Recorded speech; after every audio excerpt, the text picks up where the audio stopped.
Përshëndetje, jemi në podcast, jemi në Radar. Ditën e sotme kemi një të ftuar shumë interesant. Besoj që ju e njihni nga rrjetet sociale, është bërë shumë viral së fundmi me këngë të ndryshme që ai i sjell në gjuhën shqipe, edhe pse nuk është shqiptar, është një huaj që ka zgjedhur të integrohet shumë mirë në Shqipëri dhe të jetojë këtu, të shkollohet këtu, po pse jo dhe të punoj këtu. Bëhet fjalë për Kim Ampas Tohir Maulana. Përshëndetje. Kim e njohin gjithë. Po. Kim, faleminderit shumë që je me ne. Edhe faleminderit. Mirë që se u gjeta. Si po ndihesh në Shqipëri? Ndihem mirë, unë jetoj këtu.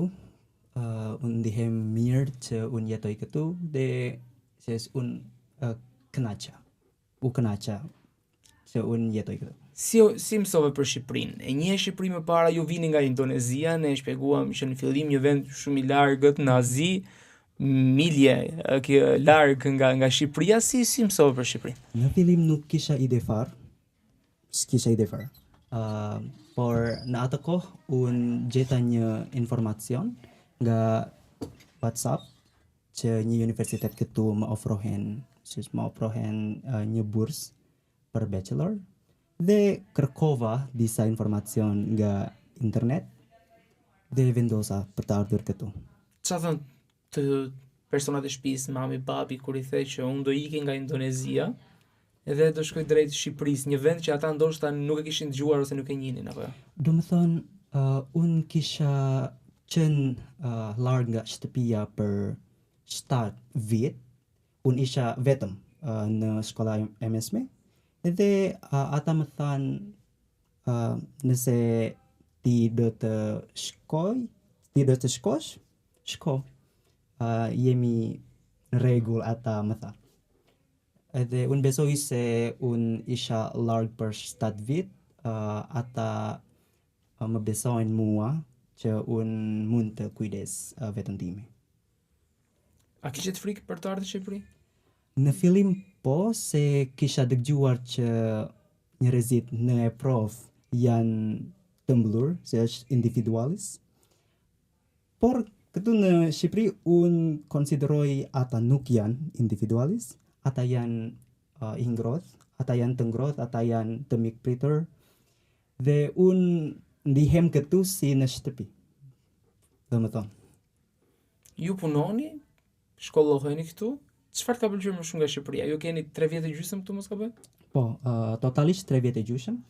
2 vjet e gjysmë për bachelorin, edhe këtë heva në Indonezi për 1 vit për të punuar atje. S'kisha plan për të kthyer këtu, por më ofrohen prap një bursë nga një universitet këtu dhe erdha prap dhe tani unë studioj për menaxhim spitalor, master dhe edhe punoj në atë universitet. Çfarë punë bën në universitet? Në universitet unë punoj si kujdestar për student të huaj, ndërkombëtar, si puesa të dekanatit, stafi dekanatit, besoj. Të pëlqen Shqipëria? Ishte ajo që mendoje para se të vije këtu? Apo të ka surprizuar? Në fillim kisha qenë surprizuar, por unë më pëlqen shumë Shqipëria, se Shqipëria është vend më i vogël krahasuar me Indonezin. Edhe unë nuk e njoh Indonezin komplet, por Shqipëria unë ndihem si një shtëpi dhe gjëra janë të lehta për të eksploruar, edhe gjëra janë të lehta për të lëvizur. Por në Indonezi unë nuk isha qenë në perëndim, në jugut, në veriut s'kisha qenë. Por këtu në Shqipëri unë mund të shkoj më thjesht. Çfarë bënte Kim në Indonezi që nuk e bën dot në Shqipëri dhe anasjelltas? Çfarë bën në Shqipëri që nuk e bën dot në Indonezi?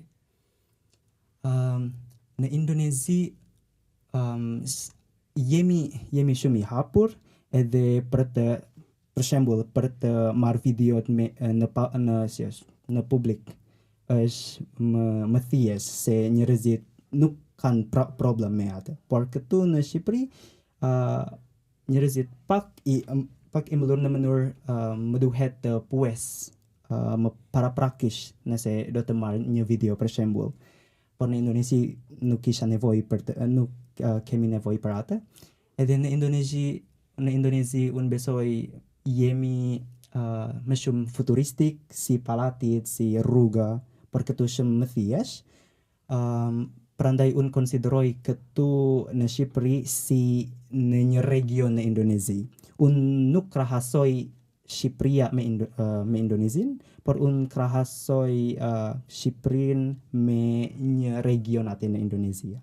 Por këtu në Shqipëri unë kam parë shumë gjëra që Indonesia nuk kisha.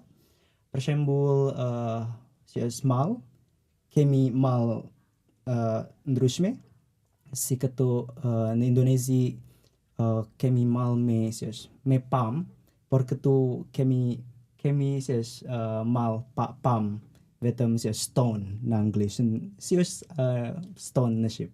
Dyqan, po. Edhe kur isha në jugut, unë kisha parë shumë gjëra që Indonesia nuk ka, por unë nuk e di, sepse edhe unë nuk kam qenë në Indonezi në perëndim edhe në jugut në periud. Besoj ka, por unë nuk kam parë në Indonezi. Shumë dyqane. Po.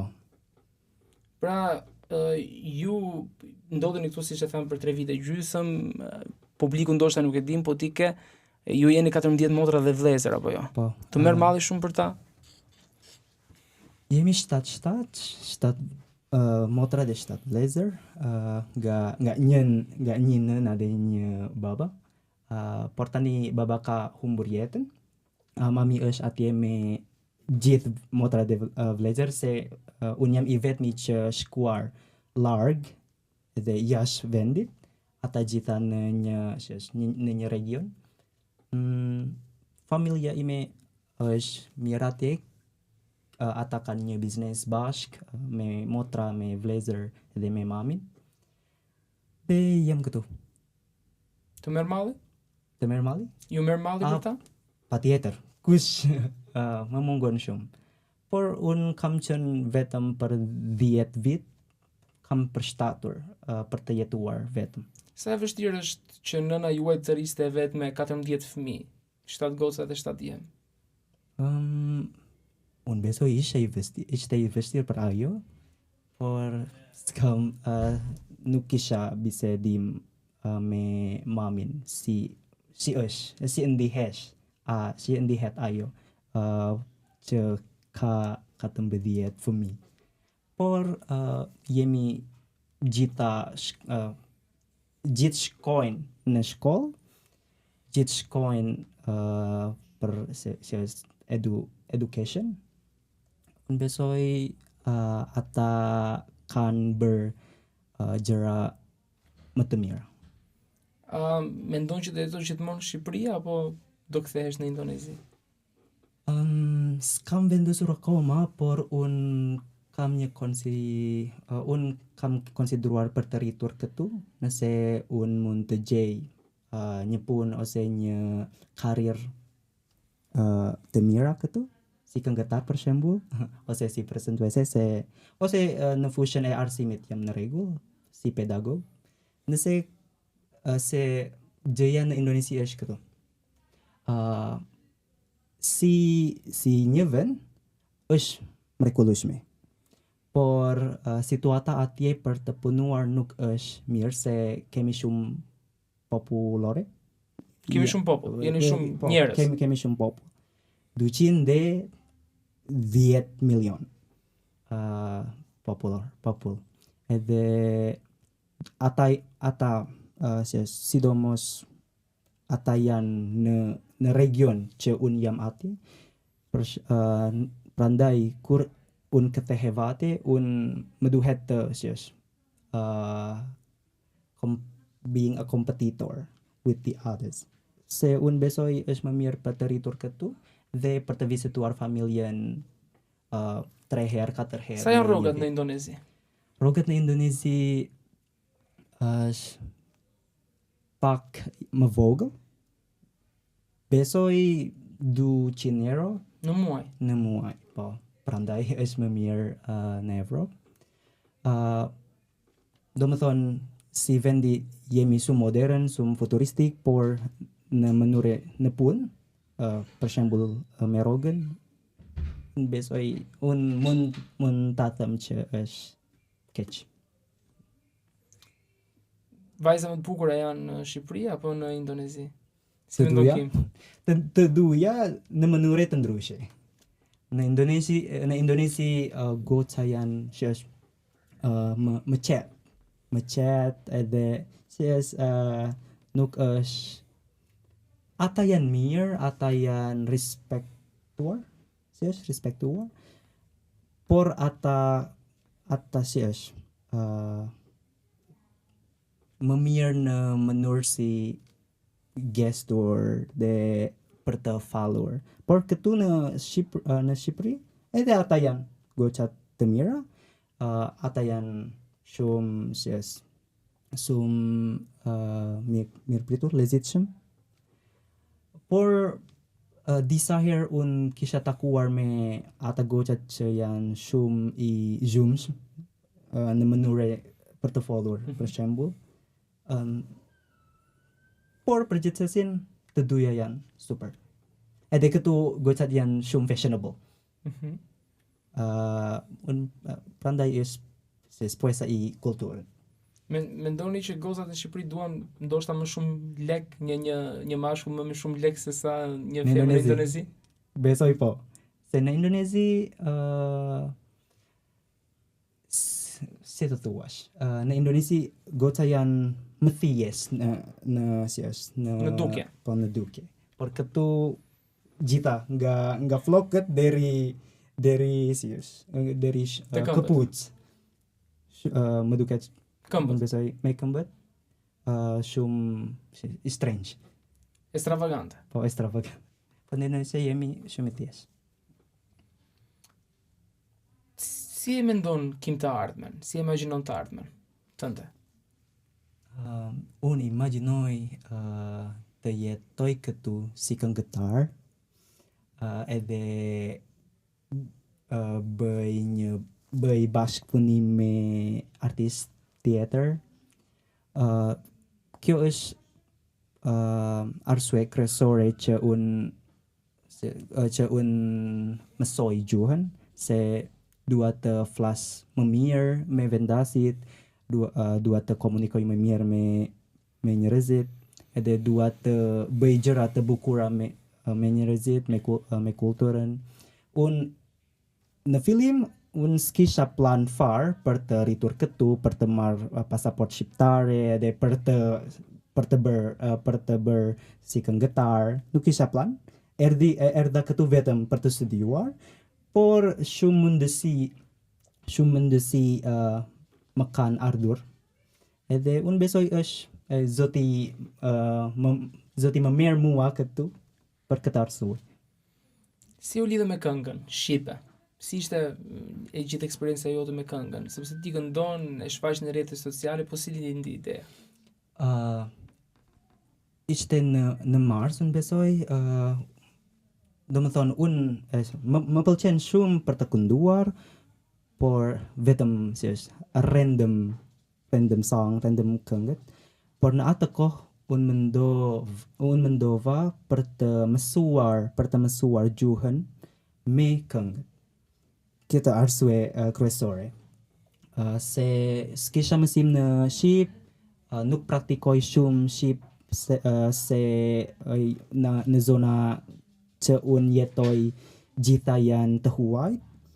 Prandaj unë besoj, unë kam nevojë për një gjë për të mësuar gjuhën, vendosa për të kënduar këngën.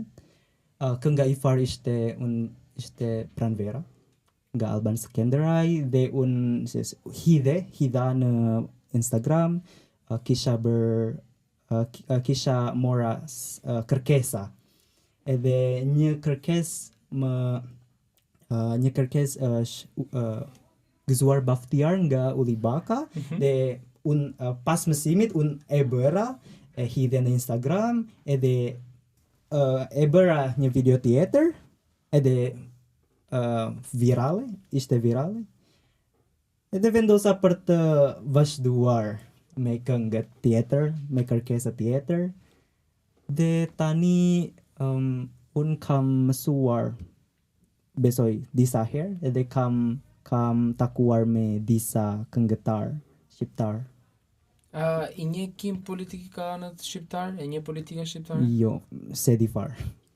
Se di far edhe unë, dhe më thonë, më pëlqen shumë për të bërë në skan, në stage, skan apo? Sken. Në sken, për të kënduar ose për të bërë si prezentues, kaq. Unë nuk kam lidhja far me politikë ose me situata ekonomik, për shembull. Unë bëj këtë gjë vetëm për të eksploruar veten time dhe për një vlerësim për kulturën shqiptare. Ti e lidhur me këngën, a do na këndosh një këngë, dy këngë, tre këngë, sa doni ju këtu për ne? Se jo. Qa do zgjedhësh? I parë. Si është Alban Skënderaj. Kjo është mirëmëngjes, se sa këndova du ditë më parë. Tani? Pa. Më jep një kafe të lutem. Më jep një kafe të lutem, një Doppio Express. Si dhe? Një karige të Një ulem. karige të ulem, do të pres. Ti në kripën e detit, ëmbël rezaton. Tjetër? Një buzëqeshje të Një fshehur. buzëqeshje të fshehur ma dërgon. Si t'ja bëj, si t'ja them, zemrën t'ja shpletoj, ndroj të mos kem. Ti themir mëngjes, ti themir mëngjes, zemra më dërgoj ti përshëndes. Ti themir mëngjes, ti themir mëngjes, dhe një ditë më shumë s'dua të pres. Dhe të nisem me të në përbrigje me të ecim deri në perëndim, të harrohem me të e të bëhemi një. Si? A A thua do të kem kaq gëzim, kaq gëzim. Bravo, Kim, po ndonjë këngë tjetër? Ti në gjuhën shqipe, Baftiare me qenë se Baftiare. përmendje. Edhe Po. për Elbasanin, duke qenë se e bërë shumë viral së fundi për Elbasanin. Dhe e bëra një klip me Mhm. me këngëtar e Elbasanit, me Erion Sheri, edhe Marli, artist dhe Santi. Kjo Elbasan. Elbasan. Elbasan tek tu kamal, sa të jeme, sa të roj, të gjithë botën të ma fal, unë me tjetër s'të ndëroj. Elbasan tek tu kamal, sa të jeme, sa të roj, të gjithë botën të ma falin, unë me tjetër s'të ndëroj. Po Baftiari? Ta gëzoj Baftiari, me raki skrapari. Ta gëzoj Baftiari, së shtjall për sëmbari. Ta gëzoj Baftiari, me raki skrapari. Ta gëzoj Baftiari, së shtjall për sëmbari. Baftiar, Baftiar, je super i papar.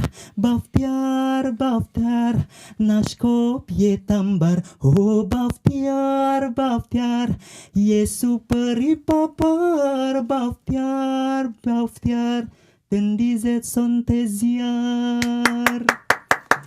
Bravo, Kim, po ndonjë këngë në gjuhën indoneziane, me qenë se shqipt kemi dëgjuar, por indonezisht ndoshta s'kemi dëgjuar akoma. Indonezi, si është? Cila këngë? Një gjithë shkurtër. Aha. Cila? Pagi ke pagi ku terjebak di dalam ambisi, seolah-olah hari ini tak ada untuk kembali. Rasa bosan membukakan jalan mencari peran, beranjaklah dari zona nyaman. Sembilu yang dulu biarlah berlalu, bekerja sepanjang hari. Shumë bukur, Kim, ti këndon shumë bukur. ju thatë pak më herët që do doni që të bënit një bashkëpunim me një këngëtar shqiptar, me cilin këngëtar shqiptar do të preferonit të bënit një bashkëpunim dhe ta drejtoni këtë kërkesë? Me Ylli Baka për shembull, ose me Mariglen Hazizaj, ose me unë kisha bërë për të kënduar bashkë me Bledar Dapa, por këngët e ai. Mariglen Hazizaj, Ylli Baka edhe Beskallako. Ose të tjetër Maja Lickaj edhe Çfarë këngë do bëje me Beskallakun bashkëpunim? Me Baftiari. Ose kënga ere për shembull. Ose me kush është ai? Uli Limani për shembull, se student të Western Balkans të universitetim, ata gjithë i pëlqen shumë Uli Limani. Po, ju dini këngë të Ylli Limanit. Me çfarë këngë do ja kërkoni të Ylli Limanit që të bëni bashkëpunim duke kënduar gjithmonë? Në fakt, unë nuk mbaj mend një titull, për shembull vetëm alkool unë mbaj mend. S'ka problem, vetëm mund ta thoni. Po. Ta këndoni domethënë. Një këngë të Ylli Limanit. Nuk mbaj mend tekstin. Okej. Edhe me Fation Dalipi për shembull, unë këndova bashkë me ai për Quni Babit. Quni Babit, mashallah, e ka babit me sevda, o Quni Babit, mashallah, e ka babit me sevda. Kim, shumë faleminderit, të uroj shumë suksese në rrugtimin tënd në Shqipëri, shpresoj shumë të rish sa më gjatë këtu, edhe pse jo, të ndjekësh gjithë ëndrrat e tua si prezantues, që ke dëshirë moderator, por edhe si këngëtar, dhe shpresoj shumë të hapen shumë rrugë në Shqipëri. Edhe ju falenderoj që më ftuar. Faleminderit shumë. Suksese për programin tjetër. Faleminderit shumë.